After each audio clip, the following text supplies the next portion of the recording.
Good day. Welcome to Strong Ambition Podcast. I'm your host, Ron Qualley, and we're going to dive into training, nutrition, and especially mindset today with Allan Misner, because he is also an online personal trainer and nutrition coach. But what makes his story so fascinating is that he works with 40 plus, but he was over the age of 40, trying to transition his life, and he did not see enough help for what he needed support in. And we really dive into the mindset. We dive into what were his hurdles that he had to overcome and what motivations really changed his life. So I don't want to spoil it because he has some amazing analogies and great mindset strategies for you to learn from and you can take with you. So without further ado, here is Allan Misner. Good day, Allan. Thank you so much for meeting me today. How are you, sir? I'm doing great, Ryland. How are you? I'm pretty well. I'm pretty well. So I would love to just dive right into more of you introducing yourself to my audience. We only just met today, but I know you have a really cool story. So as far back as you're willing to go, I'd love to know someone's like upbringing and what kind of inspired them, or even the transformation they made along the way that led you to who you are today. So dive right into it. Well, you're asking a question that's kind of near and dear to my heart. I was in the Army and I was trying to board for OCS, and I had a colonel ask me if you could change one thing in your life, what would that be? And kind of a stressful moment with three colonels looking down at me from a big table. And my answer was, I wouldn't change a thing. And it was because everything that had happened in my life, good and bad, led me to the place I was that very day, which is exactly where I wanted to be that very day. And so I've always just kind of looked at life as, okay, it's going to throw things at you you don't like, it's going to throw things at you love. And you just have to take it and you roll with it and you figure it out. And I would love to say that I was always rolling with it and always figuring it out, but sometimes it did take me a lot longer than it should. I was a military brat, and so we moved around all the time. And one of the good things about being a military brat is you move around a lot. One of the bad things about being a military brat is you move around a lot. So I can have a conversation with just about anybody, but not always at a deep enough level. So it's harder for me to keep friends and those things. So anyway, I only bring that up because as I went through life, realizing what my past had brought, it was just I'm always trying to reinvent myself. I'm always trying to make myself a little bit better. And so I've lived all over. I've lived in 13 different states. I currently live in Panama. So this is my third country. And so I've always been moving. And this is one of the few times I found myself comfortable. And I'm like, okay, roots. Let's go ahead and root here. I've never felt comfortable rooting anywhere else before, other than maybe Pensacola, Florida. But I've always tried to take what's given to me and go forward with it, and looking at my best interests of my family, and those types of things. But it's not a straight line story, so it's a little hard for me to tell in a short period of time. And I know we don't have a ton of time, but we can go any direction you want to go with this. But I've been all over. I've done a lot of different things, but I think I've finally found my place. Well, that's beautiful. And I absolutely love your response there to the sergeants, because that is actually how I feel. Because it's the only way for you to embrace your current state of mind is if you have no real appeal to regret. Not that we wouldn't have the feeling of regret. That's a normal, natural human emotion, because that's an indication you've made a mistake. And if you have no regrets, like no feeling of regret, no feeling of making mistakes, that could be a problem. But I wouldn't change anything, because then I wouldn't have the people I have in my life. And that's true gratitude. So I love that attitude.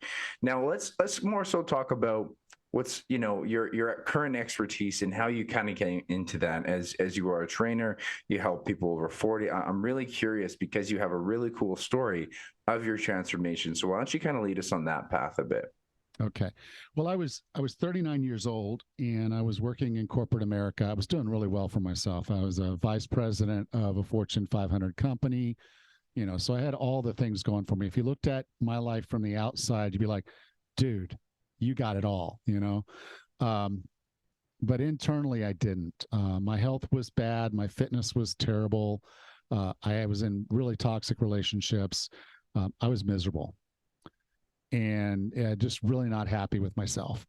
The day before, I like literally had tried to play sand volleyball. I'd forced myself to go on vacation and tried to play some sand volleyball. And I got one. I was into the first game, and I knew I couldn't make it. I knew I had to get out. So we finished the first game. I subbed out, and being an athlete when I was younger, that just kind of ripped me open. It's like I'm not me anymore. You know, the things that defined me, because you do that. You're like, okay, I'm an athlete. I'm this. I'm that. I couldn't say that anymore. It was like gone. I'd lost it, and I'd lost myself. So I kind of went on this journey. Again, I'd love to say it was a straight line journey, but it took me 8 years of up and down and around to try to fix myself. And one of the things that kind of hit me as I was going through this process was there really wasn't anyone out there providing information and guidance for people over 40. If you walked into a big box gym and you asked to hire a trainer, the 20-something-year-old trainer would turn around to the file cabinet and pull out the same workout he just gave a 25-year-old a few minutes ago, say, here's your workout. And if you said something like, I'm a little concerned about my shoulder, I want to work on my balance, then they'd reach over and they'd pull out another one, which was the one they gave to people over 70. They say, okay, then here's your workout. And there really wasn't anyone focused on this area where you're like, okay, at that point I was 40-something years old. I'm like, I need a trainer. I need someone to guide me. And it was nothing, no podcasts, no books, no nothing really. So I said, okay, well, I got to figure this out for myself. And it took a long time, but I finally got a few things clicking for me. And it really all came down to one morning, I woke up and I was fat again. So, up and down, losing and gaining the same 20 pounds, 30 pounds. And I woke up and I was just miserable and I was hungover. And I'm like, why am I right back where I was 7 years ago? Why have I not made any progress in 7 years of trying this? And then it hit me. I was like, I've been so successful in other things in my life. What makes this different? Why is health and fitness different from my career, different from the CPA exam, different from my time in the Army, different from all the other things I'd done that were hard? And I said, well, I haven't committed. I decided I wanted something, but I wasn't really committed.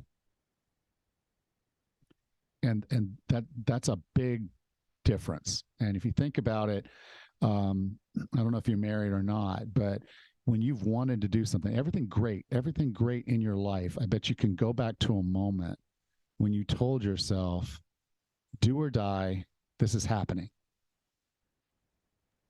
Yeah. Everything great in your life you had to work hard for. You had that moment where you can go back and say, this is when I decided, and this is when I committed to make this happen. And nothing was getting in my way. Absolutely nothing. And if you're married and you look at it from this perspective, you say, okay, I'm married, I'm committed, I'm emotionally engaged, emotionally involved in this situation. If my wife needs to be at the airport at 5:00 in the morning, guess where I am? I'm dropping her off at the airport. Right. Yeah. If I need me to be in the gym at 5:00 in the morning, where am I at 5:00 in the morning? It's that same love. It's a self-love where you literally look at yourself and say, I have to make a commitment to self. I have to make a commitment to be who I'm supposed to be. And if I don't, and I don't make that investment, I don't put that time in, I don't show myself that self-respect and self-love, I won't get there. I have to commit first.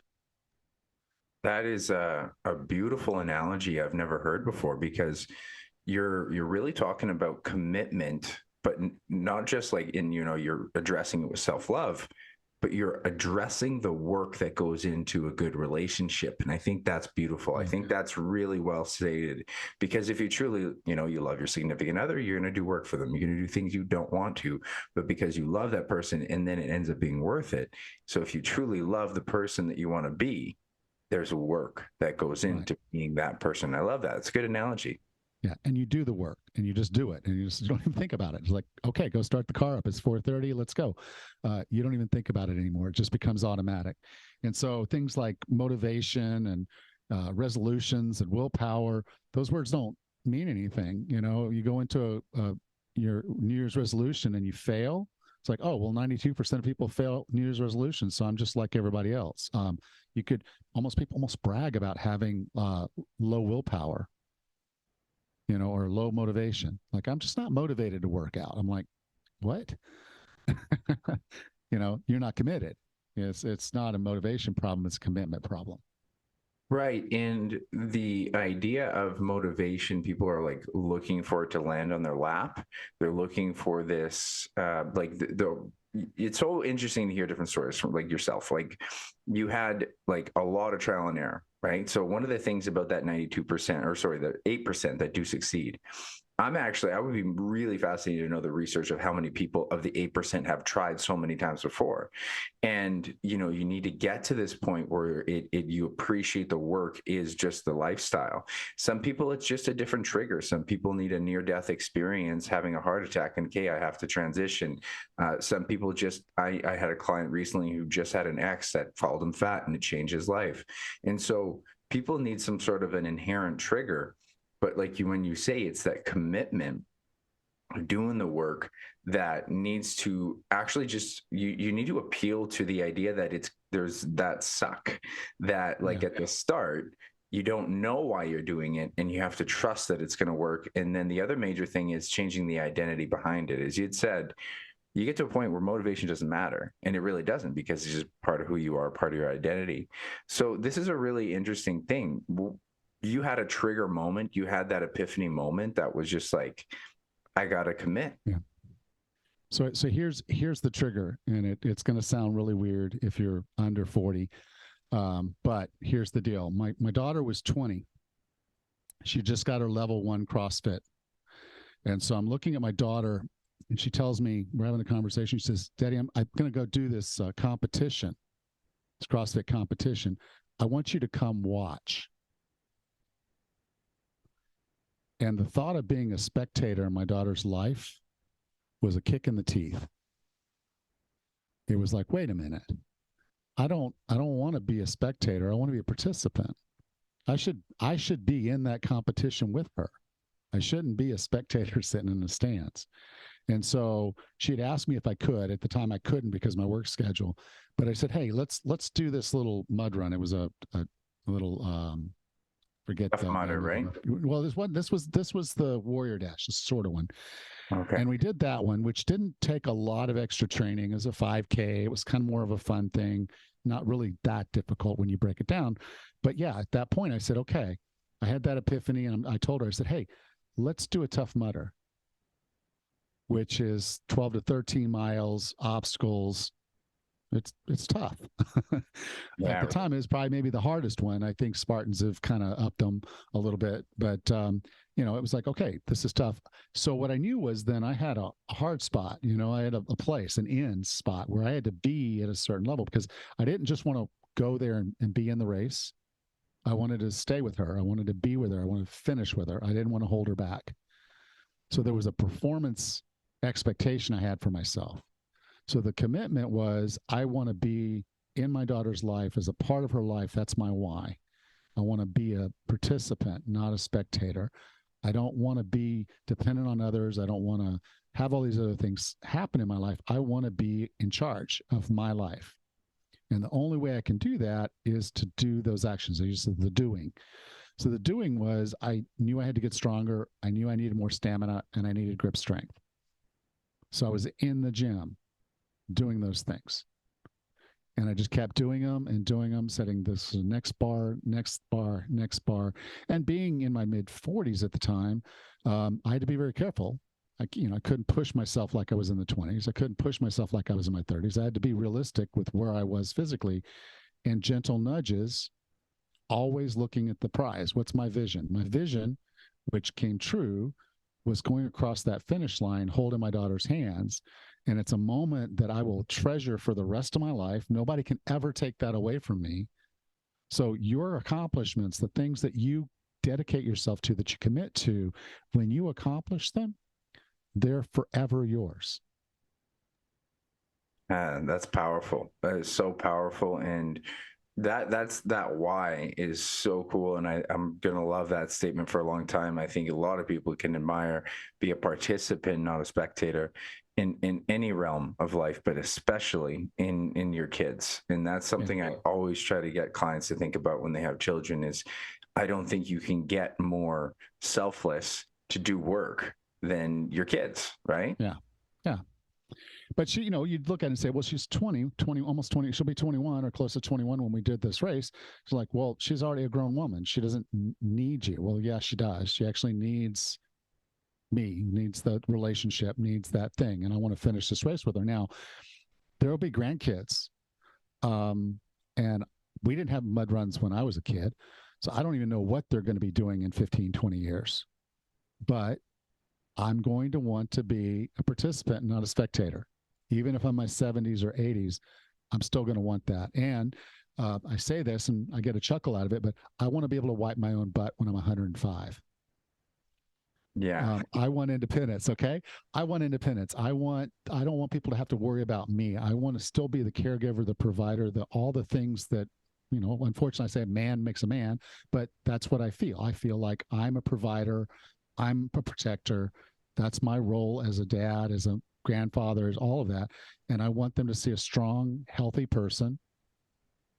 And if they see that example and I'm participating and not spectating, so I'm not sitting in a rocking chair watching them play, I'm on the ground crawling around with them. Yeah. And you talk to a lot of people my age, it's like, I don't want to get on the floor unless I have a plan to get back up. Yeah. Well, I just get back up because I've conditioned myself to do that. Right. Yeah, you really hit something really big there about quality of life. Like so many people, like when you look at what health is, it's such an overarching kind of theme of longevity, but there needs to be more discussion around quality of life because we do have medicine that can keep people barely living, but that's not life. That's not quality of life. I knew my great uncle passed away in his 90s. His brother passed away in his 80s, but the guy who passed away in his 80s was still helping on the farm and was moving around. He was fine. He died peacefully. The other one who was living, he was overweight. He actually was getting dementia. He was a miserable life for the last 10 years. So, wanting to always have that quality of life, and it has to start now because you are going to fight aging. And so that's why I'm really curious is like, because you work with so many people, you probably had a lot of clients, great success. You found your epiphany moment. You found this come to moment. I have to change. I have to commit. How do you get other people to find that within themselves, or do they usually have they found it and then they're coming to you for help? Well, unfortunately, our industry, the health and fitness industry, is about tactics and strategies. So we'll just say, well, just do this. Just eat less and move more. Yeah, that's a tactic. That's great. That's the strategy. Let's go execute, make it happen. right. Or here's a workout. Okay, it's a 5x5. Go do it. Or here's go join this CrossFit box, and every day, for 3 days a week or something, do the WOD. You'll be fine. We throw this stuff at ourselves without really breaking this down. Now, there's two pieces to commitment. The big part is the why.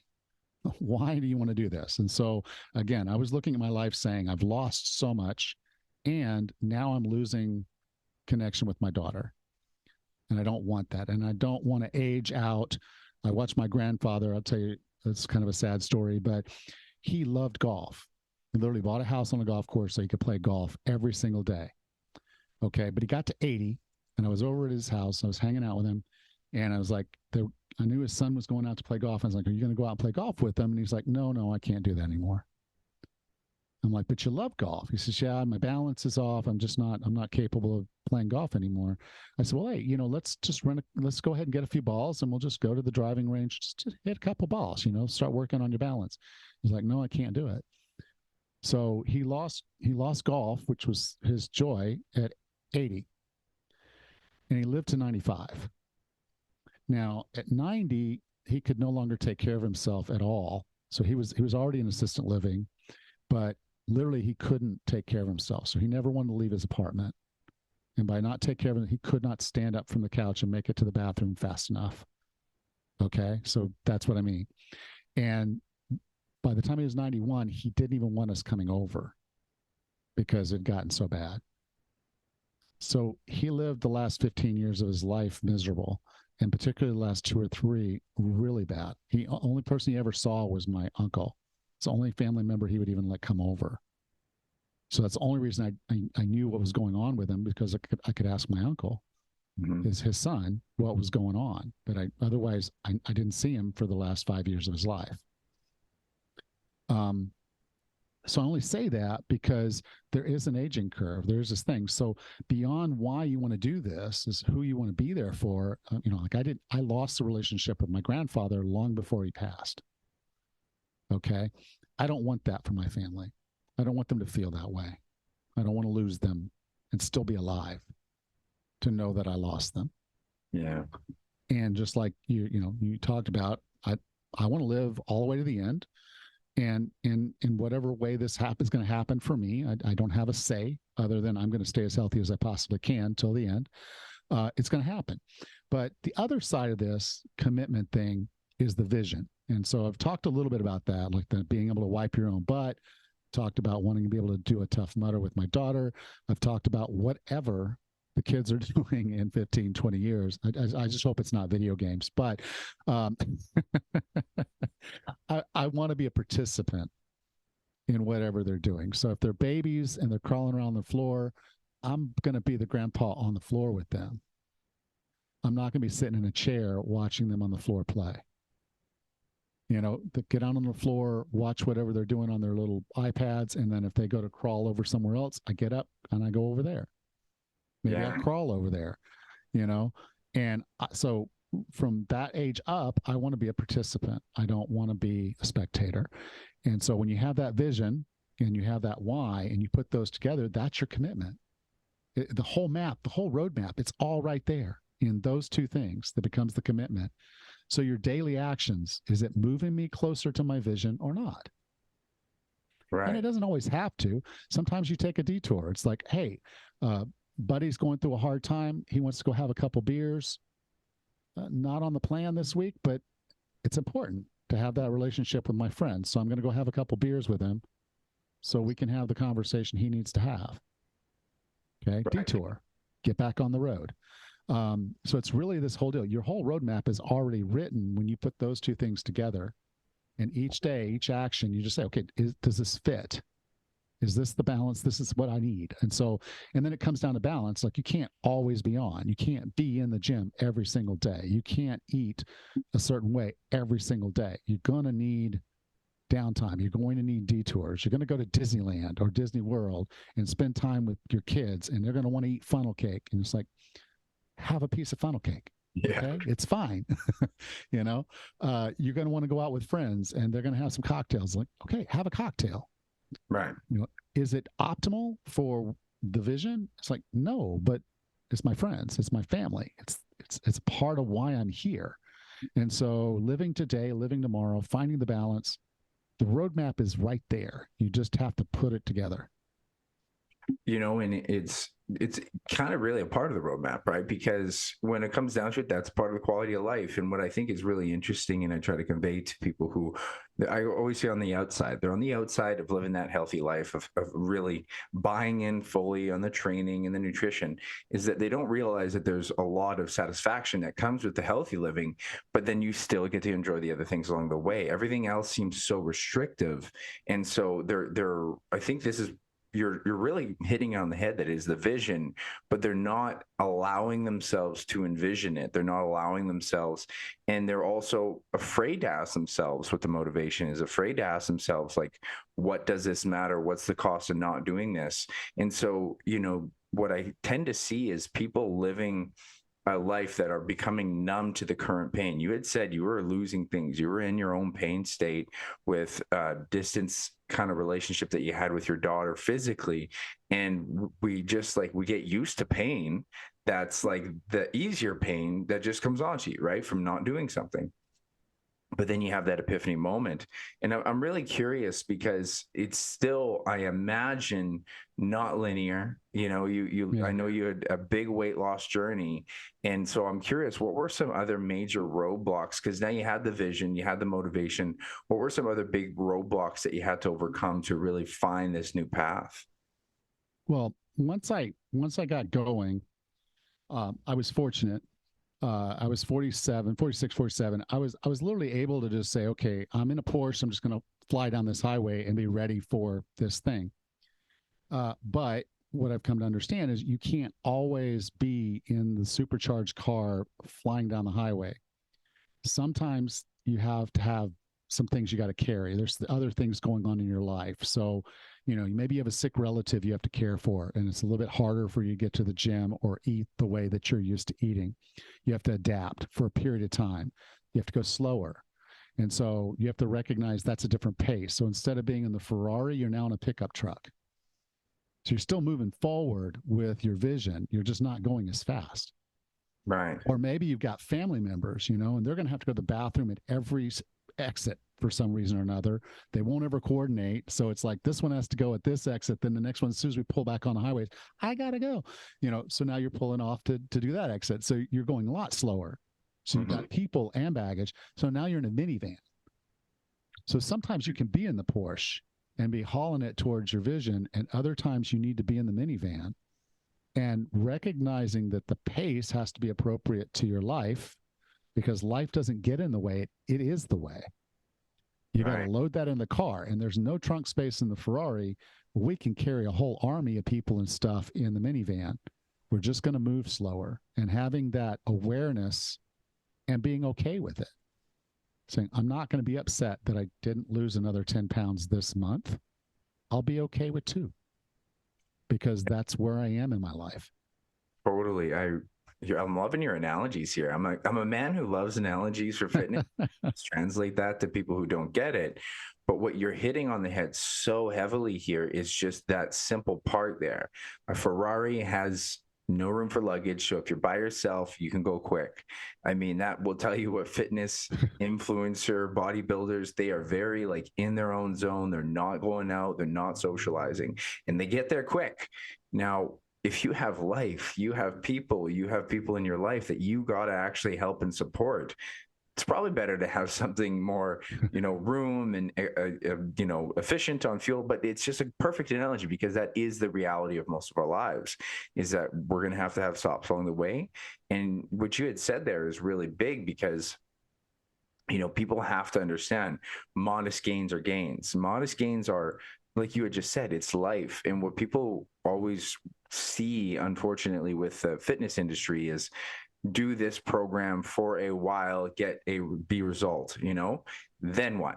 It's like you're just borrowing that lifestyle. You borrow that Ferrari for a quick spin, but you don't get to stay in that Ferrari. You don't get to keep that fitness because you can't handle that. It's not sustainable. You're borrowing a lifestyle, you borrow a physique, you borrow the health.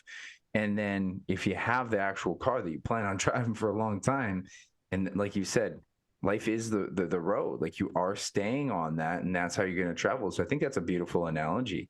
And so was that some of your real big roadblock moments that you had to overcome? Well, yeah, because a perfect example was I was actually training for a Spartan, and I had a coach, because I think coaches should still have coaches. Yeah. If you want to make something special happen, hire a coach. You'll get there faster and better. So I just told him, I said, look, for the Spartan, I need to be stronger than I am right now. So I just want to focus on strength training. He was pretty excited about it, because most of his clients want to lose weight, and I just want to get stronger. So we started working. What I didn't know was that I had a problem with my rotator cuff, particularly on my right side. So I was going to do some overhead presses with dumbbells, and I tore my rotator cuff. Ooh. Nothing. I mean, just really all it was trying to get the weight up into the starting position. So it is a risk move, and I should have known better. But ego sometimes overrules logic. So I was trying to get the weights in position, and the rotator cuff went. Now, it was going to go eventually anyway. After talking to the orthopedic doctor, it had been sanded down to where it was literally a sheet of paper. So it was going to tear at some point. It just, that happened to be the moment it happened. So what does that mean? Well, it means that, okay, I no longer own a Ferrari. I no longer own a pickup truck, and I might not even own a minivan. I'm in a clunker that might break down at any point in time. And so I have to adjust my mindset and my mission. So now I'm not focused on getting stronger. I'm focused on doing less harm. And then once I had the surgery, I had the surgery on a Thursday, and I'm in with the PT on Monday. He's like, "When did you have your surgery?" I'm like, "Thursday." He's like, "Oh, okay. People usually wait a couple weeks." I'm like, "No."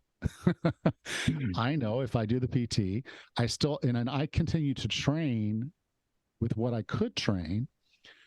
I couldn't do pushing movements, obviously, because of the rotator cuff, but I could do pulling movements, and I could keep my arm moving through the full range of motion. So when I went into PT, I already had like 60% range of motion, which is not something they usually see outside of athletes. But I knew, okay, I'm not an athlete as per se. I can do some athletic things, but I knew if I moved and continue to move and continue to do the things I knew I was supposed to do, I would be in a much better shape after surgery than if I hunkered down because it hurt and kept myself protected. It was just going to lock up, and I was going to be in more trouble after and have a lot more work. So I, just looking at a situation and saying, this is where I am. This is what it is. I've got to do what I have with where I am. At the time, I was 51 years old or 52 years old. So I was like, okay, I'm not going to recover like I did when I was in my 20s. This is going to take work, a lot of work. I'm going to do the homework. I'm going to show up for the PT, and I'm going to do everything I can to get 100% range of motion, 100% strength back. Love it. Yeah. And so shoulder. you're going to have setbacks. You're always going to have setbacks. And so as you're going through this journey, we talked about early on, nothing is ever linear. No, and that's like a very probable or very, very likely one for anyone on a health journey. It doesn't matter if you're 18, 20, 40s, 50s, it gets higher probability the older you get, that it's not if, it's when you get injured, and how you handle that is inevitable. And so I love that, because that was the same notion I always took whenever I got injured. There is this little phase of depression you go through. Oh, I can't do my old routine. So I heard this really well put in a book, and they say it's like a death to a part of your identity. So you got to go through stages of grieving. But once you've, accepted that, then what you can start to look at is, just as you had said, well, hey, I can't push, but I can pull. I can't do as much upper body, but I can run, I can do core. And that's exactly the notion you got to take. And then on top of that, what really led to that moment in an injury is very highly probable that you had imbalance. You had something that you needed stronger, and it couldn't sustain it. So now you have this opportunity to assess what was wrong, come back better than you were before. You said 100, and realistically 110% compared to who you used to be, because you don't want that to happen again. And I imagine with the way you're phrasing this, that's kind of the approach you took. Yeah. When something happens, whether it's really your intent or not, but it happened and you consider it a slip or a fail, because a lot of people would look at it and say, oh, I injured myself. They consider that a failure, like their body failed them or they failed. That's not a really good way to look at it, but you start there. That's where your head is. Like you said, we got some grieving. We got some feelings we've got to get out. What I always say is start with forgiveness. I did something a little silly in not being responsible for getting the weight. I should have done the weight up before I tried to sit down. I didn't. I sat down and tried to get the weight up. Mistake. Okay. So I recognize that I made a mistake. I forgive myself. I'm not infallible. I'm human. I forgive myself. The second phase of this is, what did I learn? And I learned that I have to be a little bit more responsible to my body. Like I said, at some point or another, it was going to tear anyway. It just was. But I have to be a little bit more responsible with how I train, how I look at things, and not let my ego get in the way of being really good at what I do. And so you come up with a plan. What's different? And so I can tell you right now, if I'm going to do shoulder press, I hang clean the dumbbells before I sit down. Seems like a simple thing, but I thought I would have no problem getting those weights up. And I wouldn't have. I didn't any other given day, but that day with the right arm. Right. Left arm was up, The right arm was not. But just a lesson learned. Even with light weights now, you'll see me. If I have dumbbells and I'm going to do overhead press, I clean the weight first and then I sit down. Right. So I learned something and now I do something different. No, and that's like you say, it's mistakes are lessons. That's always what it is. And I love that you start with that self-compassion. I talk to a lot of people about that. Is just you should. I'll go back to your analogy. I really love this relationship one because it's a relationship with yourself. It's like if your partner disappoints you or does something wrong, it's okay, but you actually need to start with forgiving them because they made a mistake. Then you can ask them to learn from it, right? You say, this is the communication you have with yourself, and you're going to have a better relationship rather than just like, especially when people make other mistakes. And I talk about this a lot with food, relationship with food. I was a binge eater, yo-yo dieting and stuff. And so you just have another binge night and you're fucking mad. And then you just stay mad. You didn't ask any lessons. You didn't ask for forgiveness. You just stayed mad. You call yourself an idiot and all piece of shit. And it's like, wait, but what was learned? Like, why did it happen? And once you start with like the injuries, prime example, okay, let's start with forgiving yourself. The person that you were in that exact moment didn't have the knowledge you have now. Now you do. Yeah. So let's forgive that person and then ask them, what did they do wrong to lead to that? And then that's how you grow. Right. And that's how mistakes are no longer mistakes. They're always just lessons along the way. But if you only leave it with emotion and disappointment, how can you grow? And I think that's a beautiful nature. And that's really the key to a growth mindset, because it's inevitable. When you mess up, you're going to mess up. How can you grow as a person from it? Yeah. And you want to do that. So like, you're right. Nutrition is where I see this the most with my clients is they'll say, I went out and I didn't eat before I went out. I had a few beers, and because I had a few beers, I might have had some tater tots. I might have had some pizza. I might have stopped at Whataburger on the way home. And then I rated the kids candy that they had gotten from whatever, and and they're like, I can't believe I did that, and it's so terrible. And I'm like, okay, it's over. Guess what? You can't undo. Can't undo any of that. It's already over. So forgive yourself. You did something, but it's over. Forgive yourself. You're not gonna, you got to learn something from it. And then at that point, it's like, well, what could you have done different? It's like, well, I could have eaten before I went out, so I didn't get hit by the beers. Like, bam, empty stomach beer, and now I'm drunk, and now I'm eating things I wouldn't normally eat. So one is, okay, I could eat before I go out with friends. Number two, okay, how do you slow down your drinking? Well, maybe you have a glass of water between each beer. Mm-hmm. Slows down the beer. Also hydrates you. Another good one. So there's two things. It's like, so next time your friends ask you out, do it. Just try to make that the thing. If I'm going to go out with friends, I'm actually going to eat before I go to Buffalo Wild Wings. Just going to do it. It's how I do it now, because they want to go watch the game. I get it. I want to watch the game too, but this is what I have to do to be responsible to myself. Right. And this idea of addressing and really like put yourself in that situation. The thing that I try to compare this to for people is like what athletes actually have to do. So what an athlete has to do to get really smart in their environment is they have to start visualizing and remembering cues, and then that's how they can anticipate it. And that's why I really ask a person to mentally go through that moment where you didn't make the decision. Where could it have been?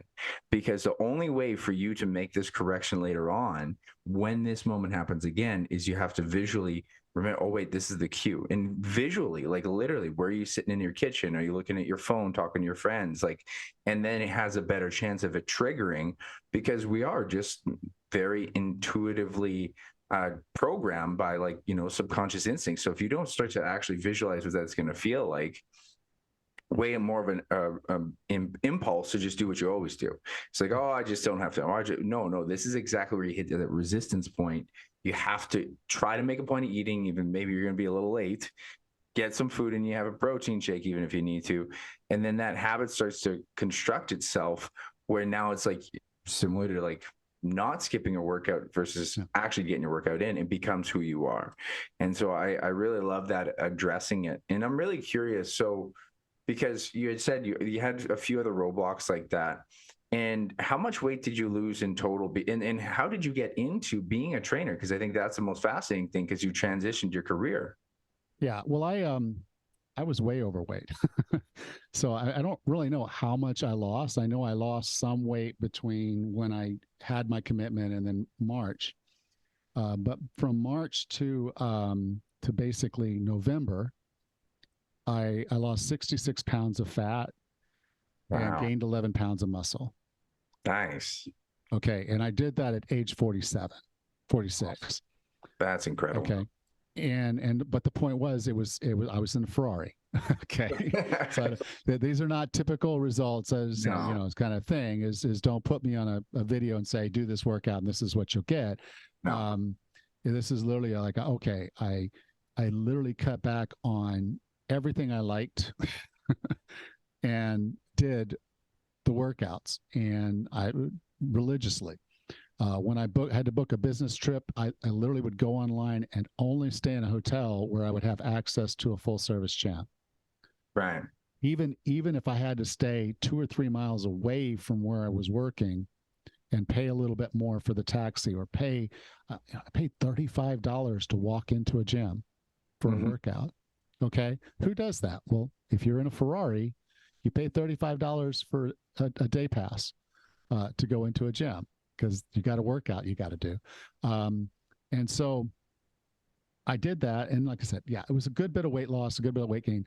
Literally, I think I did a DEXA scan. That's why I kind of know the numbers so well, is I went from like 41% body fat down to 19.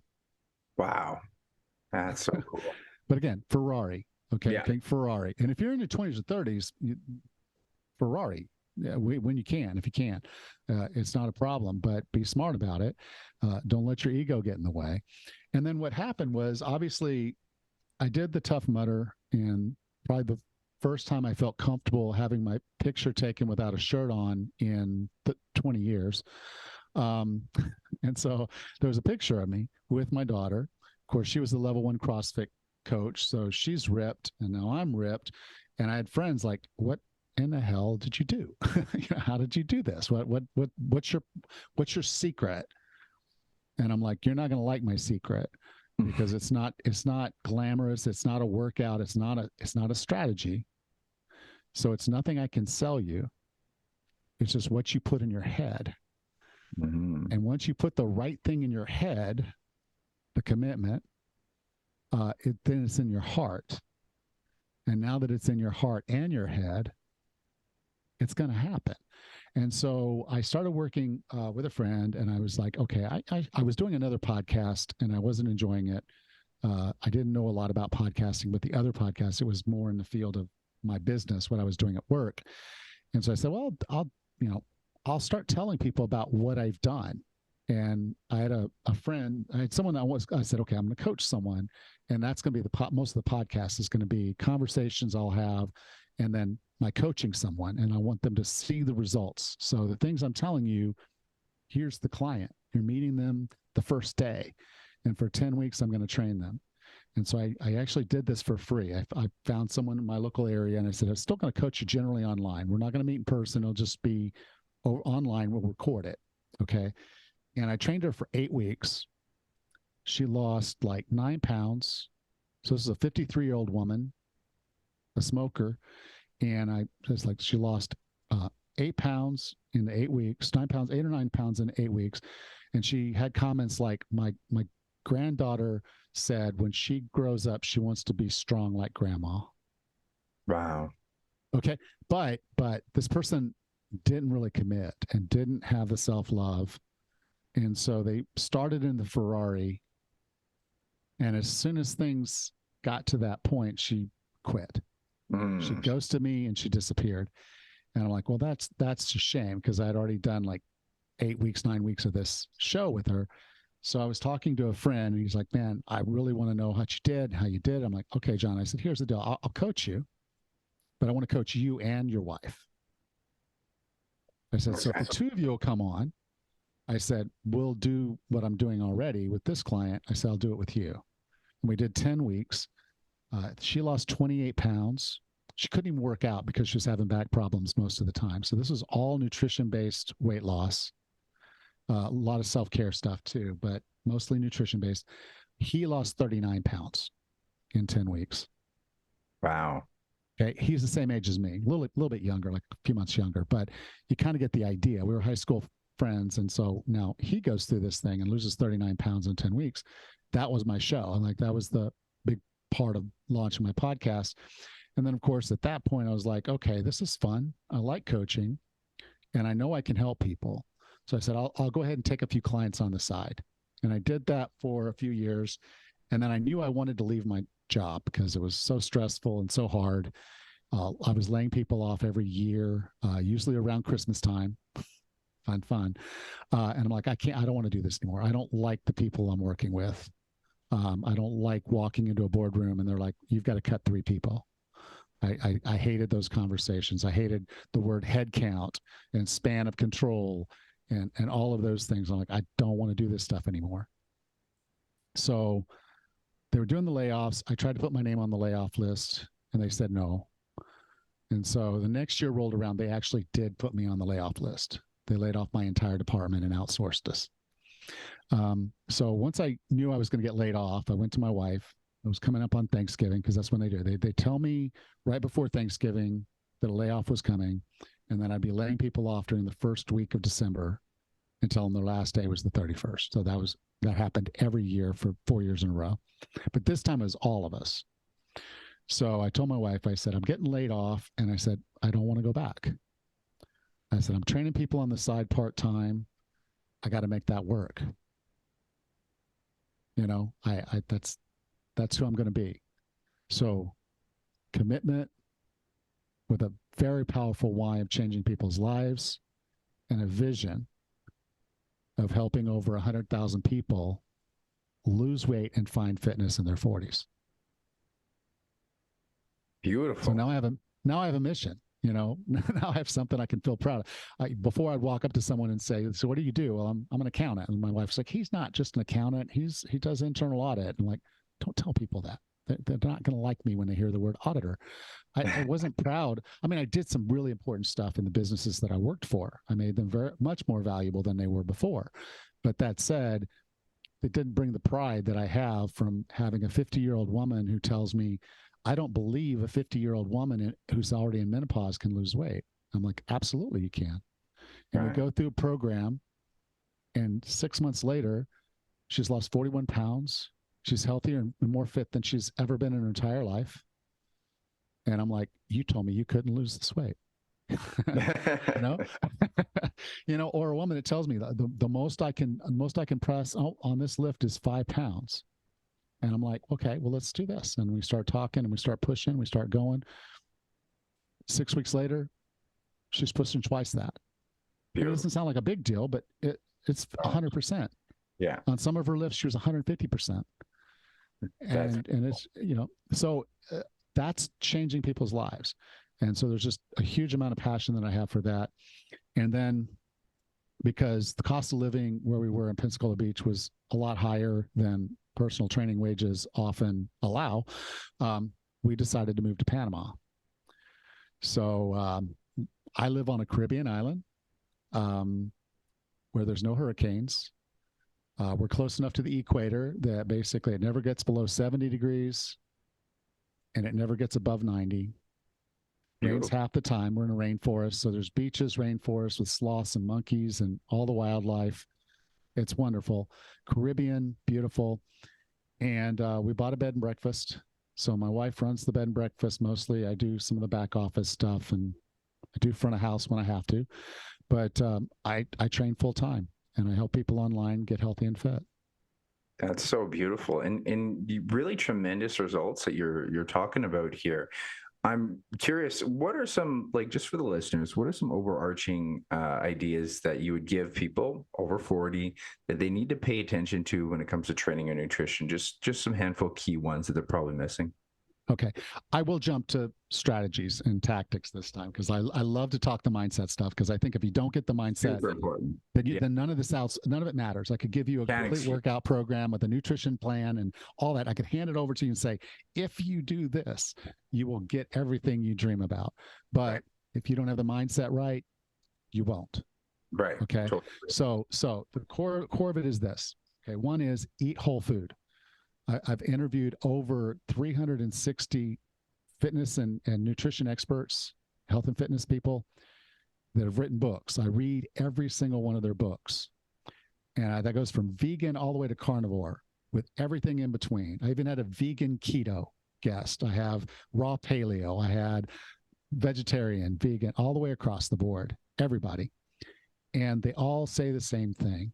My way of eating is superior because it's whole food. It's so funny because you talk about that spectrum of carnivore to vegan, and that was like one of the most funny concepts about every single type of dieting. Everyone knows that it's the right amount of food and it should be whole food, not processed. Like right, no one disagrees with those two right. logics. And yeah, I exactly. love that. And I've never met anyone who got fat on whole food. Really? Yeah. So if it comes in a bag, box, jar, or can, if it has a label, read the label and look what's in it. Because there are some bad things like frozen vegetables, frozen fruits that are actually just the fruit. There are some canned things like canned fish and canned meats and canned vegetables and fruit that are okay. There's not a lot of extra stuff in there, but just what it was. So it's not an absolute rule, but if it comes in a bag, box, jar, or can, pay attention. It might not be real food. And if you're eating whole food, you're going to provide your body with the nutrition it needs to heal and grow. So then the next step is movement. Movement should just be a part of every day of your life. And your movement needs to align with your vision so that you feel motivated to do it every day. But there's a ton of other benefits that come from movement. For example, toxins are cleared from our body with the lymphatic system. The lymphatic system doesn't have a pump. It's unlike the heart, which has a pump, or the lungs, which have a single muscle called the diaphragm, which moves in air in and out. The lymphatic system, which has to move, doesn't have a pump, except for the skeletal muscles in your body. So natural movement, just moving, walking, lifting, calisthenics, all of that, it could be yoga, it can be Pilates, it can be whatever, bounding. The movement moves the lymph. It clears the toxins from your body. So if you want to do a detox, move. Your body already has a detox system. Just use it. So make sure the lymph's moving by moving. So it's just one good reason why moving is important, but there's so many more. But movement you do should focus towards your vision so you feel really compelled to keep doing it. And then the final bit is in self-care. And I wrap a lot of things in self-care like sleep and stress management and avoiding toxins in the environment, avoiding toxins in your head, what you tell yourself, and avoiding toxic people that are in your life, the saboteurs, the people that are holding you back. A lot goes into self-care, but it comes from that point of self-love. Ask yourself each and every day, am I doing the things that are moving me towards my vision or not? And so those three things, if you do those three things, you be focused on all the right things to make sure that you stay healthy and fit. I love how simple those three things are. Now, there's obviously going to be details that makes it to an individual, but those are the overarching themes that are going to make a difference. And that, like you had said right off the get-go, and that's what part 3 is really about. It's about the mindset. It's about like, how does it become you as an individual? Because execution's impossible unless you can intend on doing it. So I think it's really well stated, and it's probably very helpful for people to keep it simplistic like that, to have that intention like that. So I think that's great. I'm really curious about if you could tell us a bit more about you have a book that you wrote and a little bit more about the podcast itself so people can check it out. Well, I'll start with the podcast because that came first. Okay. And so basically, when I started all this, I started the podcast. At the time, there really wasn't any guidance for people over the age of 40. There was no podcast. There was no nothing. If you walked into a big box gym, they handed you the same workout as the 20-year-old. You got online. All the advice and everything was out there, was basically for younger people. And there really wasn't a whole lot out there. So I realized they needed a podcast. So I did launch the podcast in December of 2015. So even before podcasting was kind of really cool, I launched the podcast. And at the time I started doing online training, again, before online training was actually cool, 2015. And so I've been doing that. I released episode 500 and 67 2 days ago. Um, okay. So I've been doing this consistently for 7 years, growing the podcast, helping people, hundreds of thousands of people. Overall, there's been over 3,250,000 downloads of this podcast. Wow. So it is a mission and a joy for me to know that many people out there have gotten some message from me and from my guests, because I read every book. That's over 360 guests I've had on in the 7 years, which means you do the math. I'm doing more than one book per week that I've read over the course of the last 7 years in the health and fitness field. So I'm really focused and dedicated to making this happen. Now, I got laid off and I said, okay, what am I going to do to make this a full-time career? And what's the most valuable thing I could give someone today? And so I distilled all the stuff that I know at that point, and I wrote a book. I call it The Wellness Roadmap.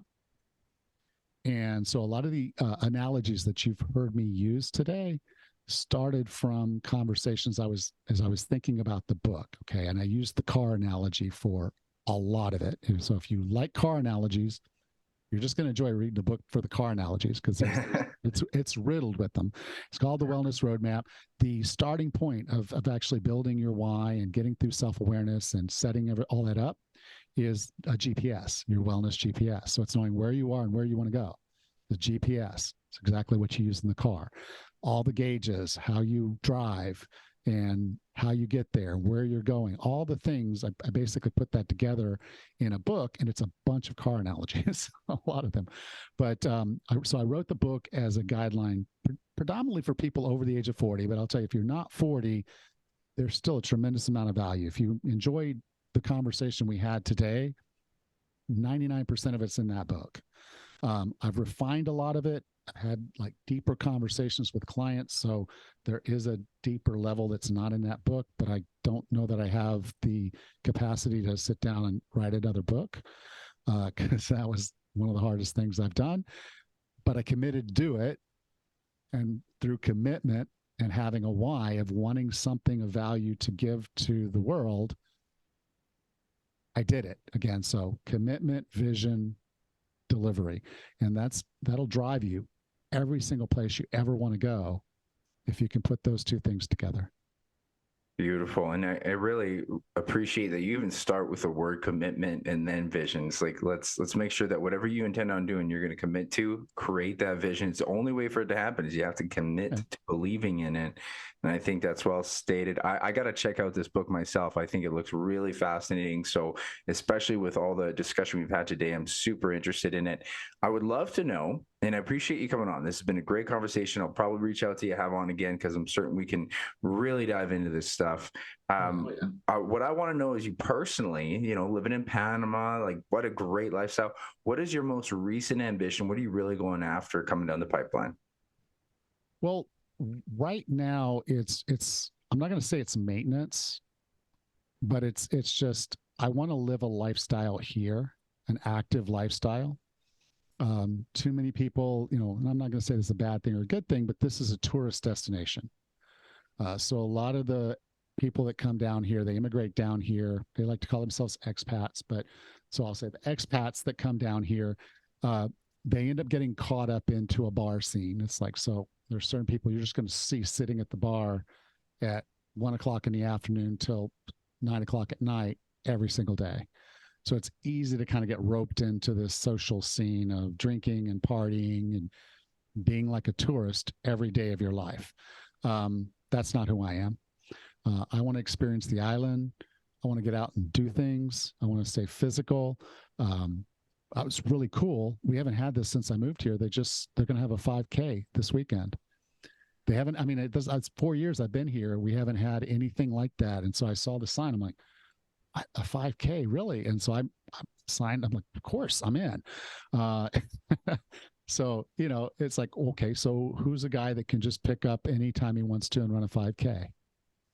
That's who I want to be. I don't have to think about it. I don't have to worry about it. It's like, I'm in a condition where I'm like, yeah, if I want to run a 5K, I'll run a 5K. If it was a 10K, I'd run a 10K.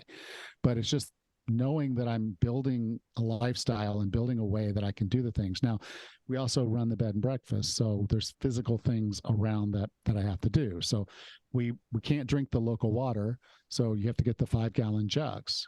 Okay, each of the jugs weighs 44 pounds.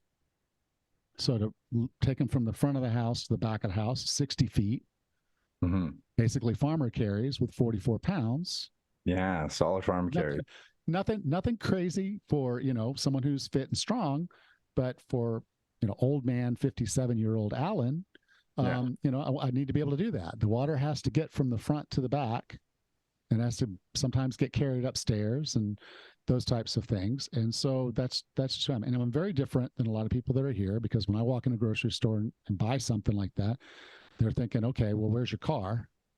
Donde es el cocho? And I'm like, no, coche. And I'm like, no, just here, give it. I grab it and I walk on, because I want to live that way. I don't want to be dependent on others. I don't want to feel like I have to get in a car to go somewhere. I can walk anywhere on this island I want to walk. Right. Yeah. The furthest point from where I'm standing right now to the other side would be a total of about 14 miles. So I could literally walk. Yeah, I could walk to the other side of the island if I needed to be there. Beautiful.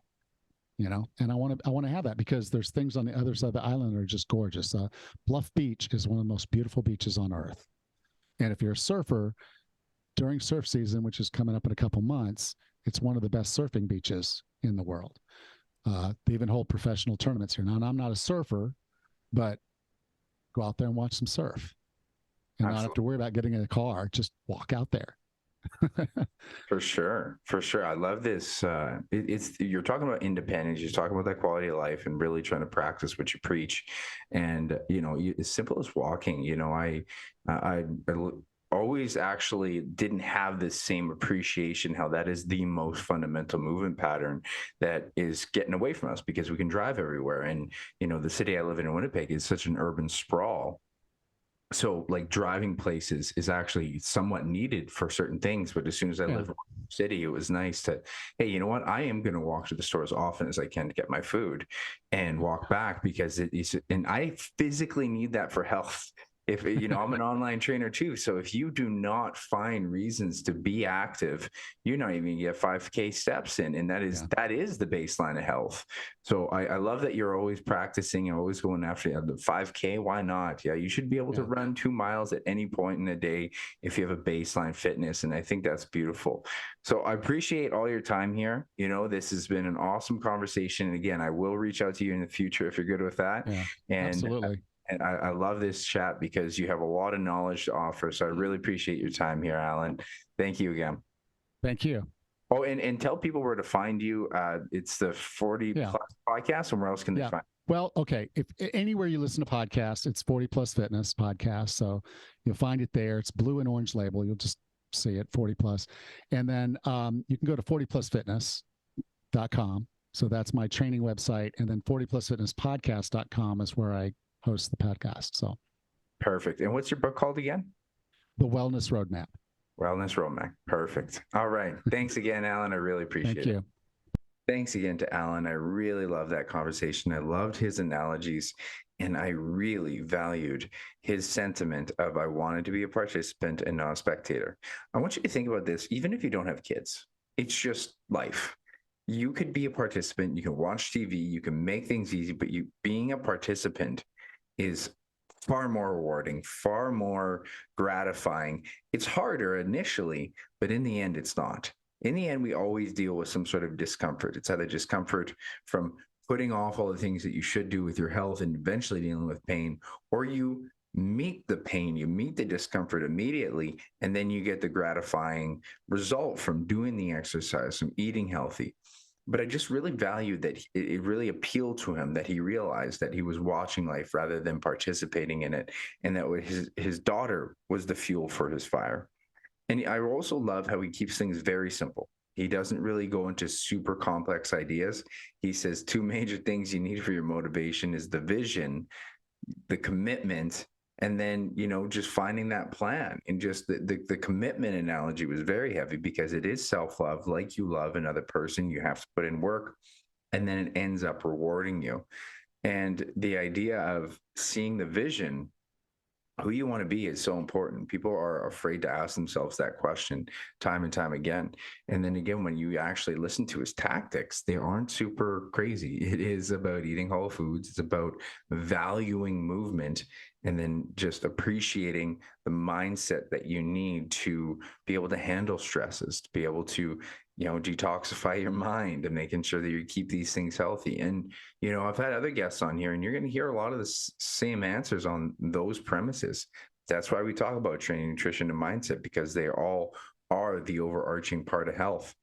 So I really recommend you check out his podcast. I'm going to check out his book, because I just valued his simplicity so much, because simplicity is way easier to resonate with you emotionally, and to give you more of a path.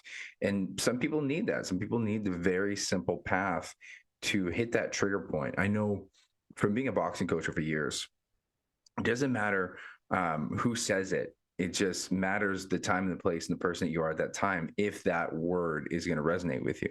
So me, as being a boxer and being a boxing coach, sometimes a coach just said it at the right time. And I remember it was like reaching with my punches. It was trying to, and I was just sparring one day. And for some reason, this one old school coach, because he actually came from a different country. He had a little bit of an accent and more simple English. He's like, "Why don't you reach? You're not reaching. Why don't you reach?" And then I just lengthened my punches all of a sudden. And it just occurred to me that day in place. And then I had another client. I was on the other side of this, where I worked with a guy one-on-one for a long time.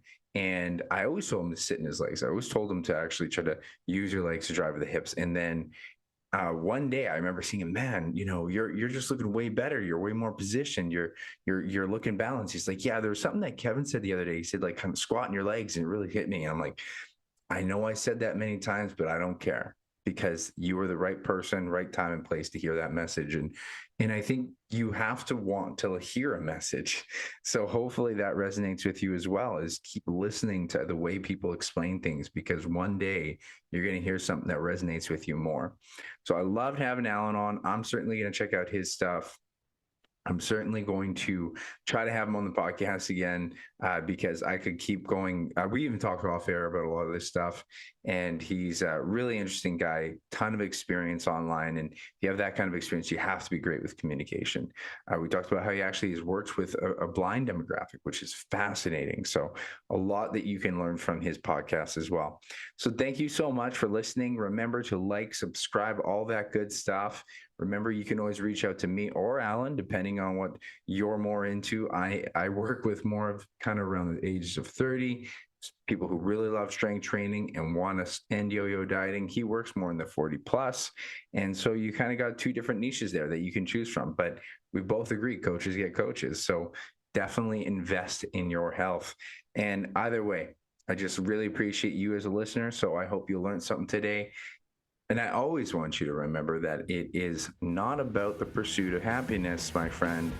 It is about the happiness within pursuit. And I will catch you next time.